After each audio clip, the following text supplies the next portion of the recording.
好啦，輪到屬雞嘅朋友啦。咁啊，今年屬雞嘅朋友吉星咧有太陰啦、紅鸞嘅駕臨喎。喺事業上咧就有女性嘅貴人幫助出現嘅。喺財運方面咧都係比較正面嘅，咁以正財為主啦。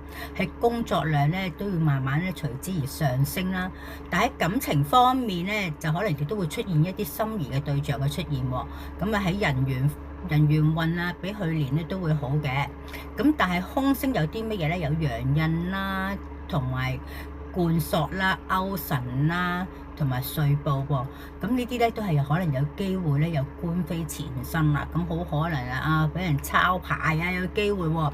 咁啊唔好有同任何人有金錢嘅瓜葛啦。如果唔係，分分鐘陣間有可能會有啲告上法庭啊，又或者係有一啲嘅官司嘅纏身啦。咁而家中咧都要注意長者嘅健康啦，亦都可以咁講話，要小心啊遺失一啲證件啊或者銀包喎，咁即係有機會會唔見嘢喎。咁而幸運生肖入邊咧，咁就可以同屬蛇同埋屬龍嘅朋友一齊啦。咁可能呢啲咧對你嚟講咧都係一啲帶嚟好運嘅朋友啊，又或者係一啲貴人啊咁樣。咁而幸運顏色咧就係要多啲黑色啦，同埋啡色啦咁樣。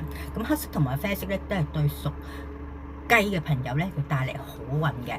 咁啊，如果你喜歡帶一啲嘅飾物嘅話，咁可能要帶一啲黑色啊，或者太陽石啊咁樣啦，又或者帶一啲黑色嘅中藥合香珠啦咁樣，例如有黑龍涎呢啲咁樣嘅中藥合香珠啦，咁啊帶咗去嘅話，可能對你帶嚟好運之餘咧，亦都係有呢個養生嘅作用嘅。